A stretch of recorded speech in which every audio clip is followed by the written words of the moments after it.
there is also a weird tension between our parents and ourselves because of it, because they kind of see us being free to kind of explore ourselves in ways that they possibly couldn't have before. Yeah, that weird tension is called jealousy.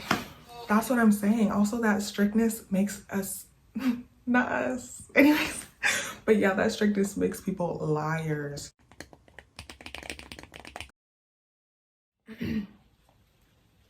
Hi, welcome back to my channel.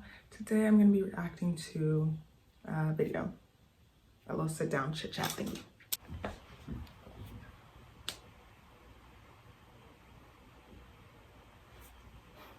Okay.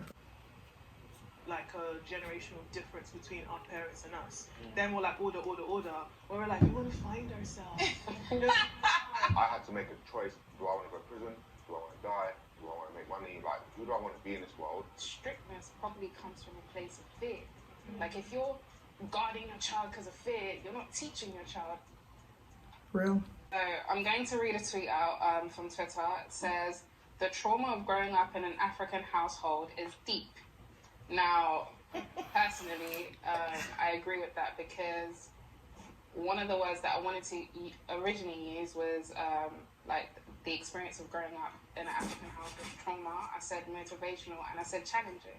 And the reason why I believe it's traumatic is because a lot of our parents use what I call the rod and the staff. Like, if everybody understands what that is, there was a lot more rod than there was staff. And I think when you're a child and things aren't being explained to you, but you're being shouted at, and to the word that you use, Princess, militant, it's like you're trying to understand life, you're also growing, you're trying to learn, you're trying to breathe, you're trying to be, but at the same time you have the only people that are supposed to be like the people you love, the way they're handling you sometimes isn't love. It's weird that we think that way about the discipline that we had back like in our homes. Most of us find it hard to kind of admit that it was trauma, that was traumatic. So how do you feel positive? You don't want to call your parents abusers, but that's what it is. And it is that. And weirdly enough, sorry to cut you, my mom, because I have 2 boys now, and in my head, like, he was walking, he's getting into drawers and stuff, and in my head I was like, oh, and I'm like, why would I do that? He's a baby, he doesn't know any better. And I told my mom, I was like, Mom, I just have to stop myself from smacking him. You know what she said? She was like, don't you dare put your hands on that boy. And I was like, but you put your hands on me. Right? And she was like, whatever I did in your childhood, I'm sorry. And I was like, and this is a conversation that it plays in my head a lot, because I was like, she's apologizing. That's like, so nice. she's validating everything that I felt, because I was just like, what are you sorry for? And she was like, anything that I did wrong is what I knew at the time to do for you. So whatever you didn't like that I did for you, don't do it for your kids. Okay. Like, my dad had one of those moments for me recently, and they've been separated for a really long time. And when he sat me down, he was like, you know, I apologize. I want to apologize to you. Could you forgive me for... I was like, could you forgive me? Where did that come from? Like, you know, It's always random. And he used the words abuse, which kind of threw me off. I was like, where did you learn that from? And he, you know, he's a French speaker man. But he was like, you know, forgive me for abusing you. It was that same thing. I was doing what I thought was the right thing to do. And, you know, I'm sorry it didn't translate in that way. And I said to him in return, I was like, you know what's so weird? When I was younger, looking up at you, it was just this big ball of frustration constantly hovering around the house. Now, I'm like, first of all, with some of the impacts of trauma that he's gone through as a man, I've somehow picked up on it as a woman. And I don't know if you guys have these things with the opposite parent and how much you take from them. But being a black woman in the UK, trying to navigate through the space, go through, you know, racism and all these other things, then I realized I had that anger that he had. And I'm like, oh, you were going through racism, and you was going through depression, and you was going through these things. Now we're able to look back and be like, I can relate to who you were as this young man. What's helped me. Okay, I don't know, when I watch some of these videos sometimes, like, I don't even want to speak. I just want to, like, you know, like, absorb everything that's being talked about. But firstly, I think it's really, like, good and I don't know, what's the opposite of disheartening? Whatever the opposite of disheartening is. So I think it's really good that the parents had enough growth to like actually genuinely apologize, because a lot of African parents struggle with intense pride. And so like they could genuinely like know they're wrong 100%, but you're still not getting that apology. Like you'll just get a little fry points or something. But so yeah, I think that's good. And also with the whole like understanding your parents, like in general, the older you get, the more you understand your parents, you know, turn up.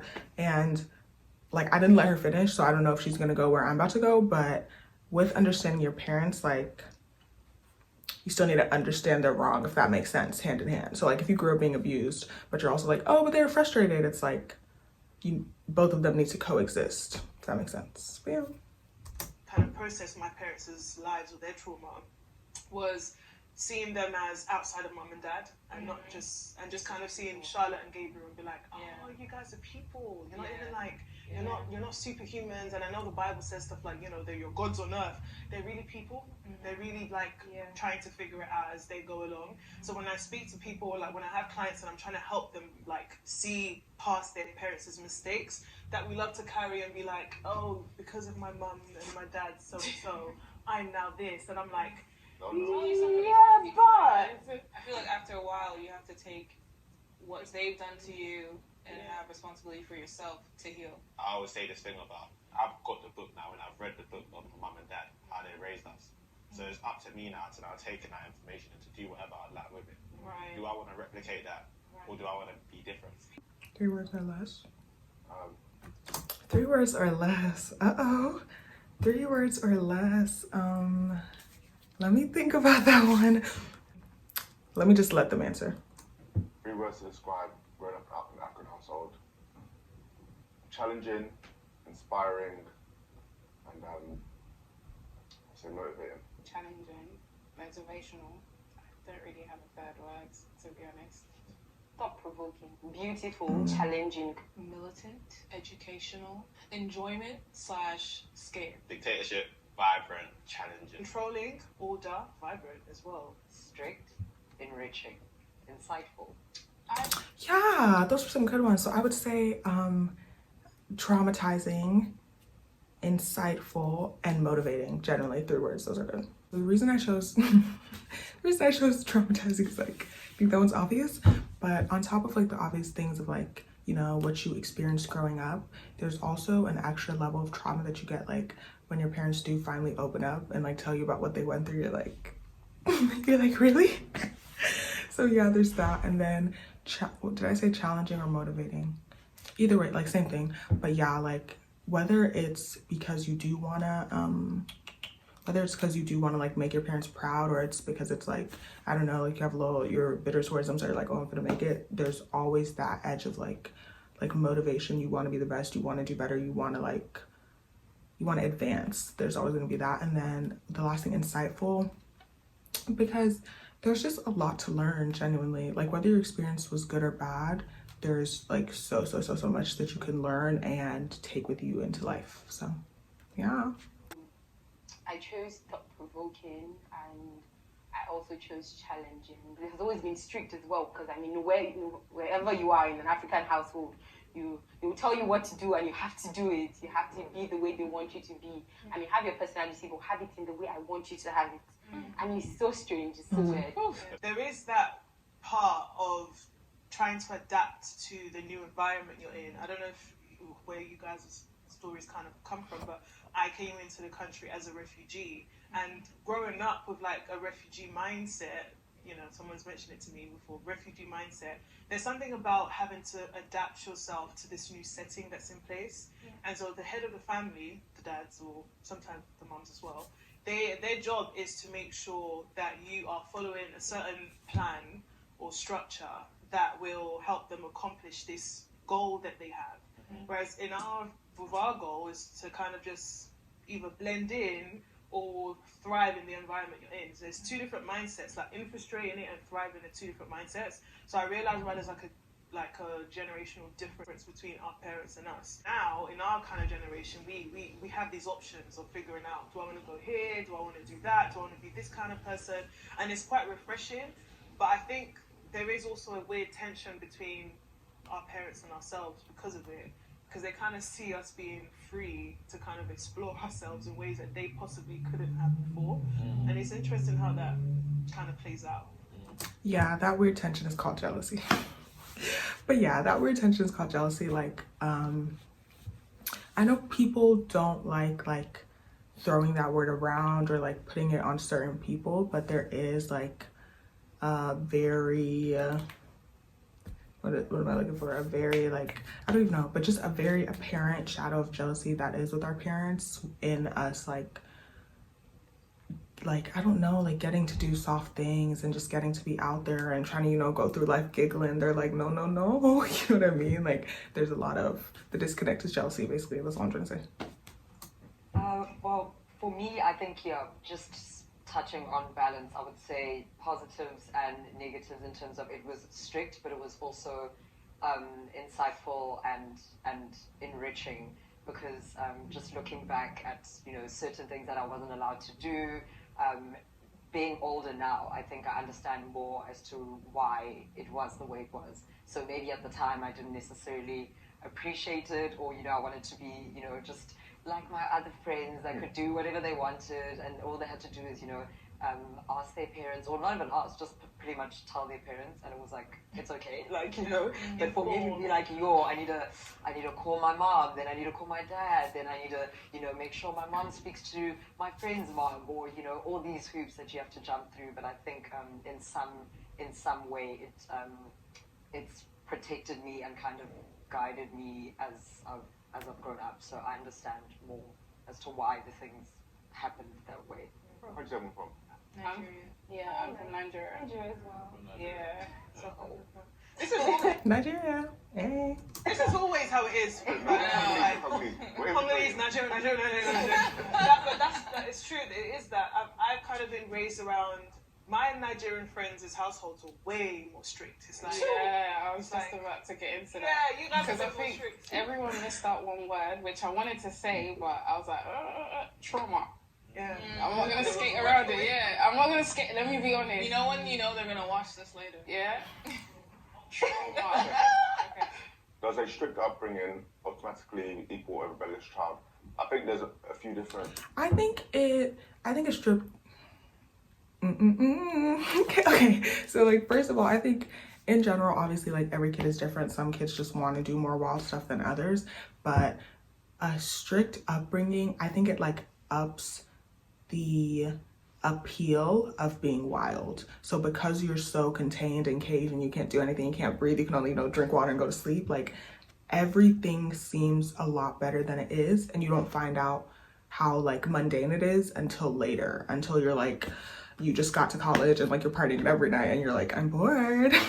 But yeah, I think it does, like, it also, I think, makes you want to like do the wild things even if you don't enjoy them, or even if they're hurting you, just to be like, hey, like I have this control over my life now, like I can do it. So yeah, I think that it ups the chances of rebellious kids.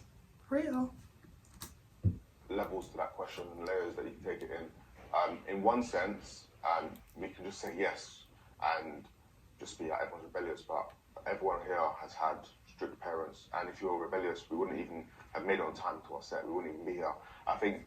And also, I don't know, I feel like people hear rebellious and they just think like you're tearing the world down, you're on crack, you're smoking, doing cocaine, but like it's not that serious. Like little things, like if you were growing up, they didn't let you dye your hair, you get to college, you're dyeing your hair a new color every week. Technically that's rebellious, but like it's not anything crazy, you know what I mean? So there's what you get exposed to, then there's like the decision you make as a human and how you live your life, and then there's like the consequences of the decisions you make. When I think about rebellion, and I think about that word rebellious, it's a choice to stay with a bad attitude for the rest of your life. You can't go over to the sleepover or like the basketball after whatever.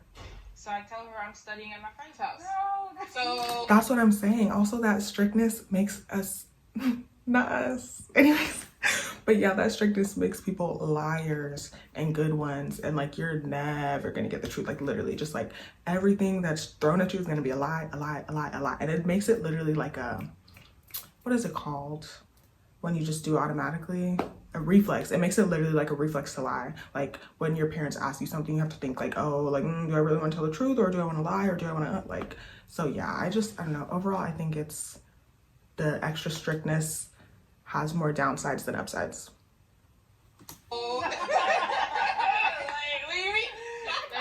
And the thing is like, yeah, and the thing is like, I was the friend people use as the excuse because they knew my mom wasn't on any games. Right. They'd be like, oh, I'm going to Princess's house. We're going to study at Princess's house. We'd be out at the basketball game. Like, you know, so I feel like it depends on what you're rebelling about, one. And two, the level of you know better, but you still want to enjoy. Because I'd go out, but I'd still be home at least by like 8 p.m. max. And she wouldn't know a thing, but obviously she might now. But you know, but I do think having strict parents definitely makes you either sneaky, lie really well, or maybe you just lie enough to get you out the house or get you to do what you need to do. But I do think later in life you realize I shouldn't have done that, but like I see why she did what she did with strictness. Yeah, and also that's what I'm like, that practice of lying is really harmful as a child growing up, because when you are actually in something that's actually dangerous and you actually need your parents' help, like you're not going to be honest to them because you're going to be like, oh, they're going to be mad because I lied about what I was doing. So you're not even going to go to them for help. You're rather going to dig yourself further into a hole or just continue to be in danger. So it doesn't give you a space to think outside for yourself. And I think my parents both had to, my dad was more strict, mum was more so touch it, and if you die, you die kind of thing. And both of those kind of mindsets kind of balanced me out really well, because I did what I did because I was supposed to, but then it made me question everything 10 times more. Obviously one of my parents was stricter. I'm trying to think who, I forget, but one of them was stricter, but the other one that was less strict, it was still very much like your line of thinking needs to be my line of thinking. And I feel like that's so heavy in a Nigerian household that like when you do get out and when you are like finally not like right under their watch, it's like, it's either super hard to like make sense of anything, or you just automatically look for the next person to control your every move and your every thought and like how should I act and blah blah blah, because you were never encouraged to actually like, hey, think about this. What do you think about this? Do you want to do this? Do you like this? Do you not? You know? And I think one thing that lacks with the idea of strictness is strictness probably comes from a place of fear. Like if you're guarding your child because of fear, you're not teaching your child, and ultimately anything is going to happen. But if you educate your child as to why you shouldn't touch this stove, and if you touch this stove, this is what happens, not out of fear, but true education, I think more children would actually listen. Do we truly appreciate the sacrifices our parents made for us? 1,000%. I think, yes, 100%. But I think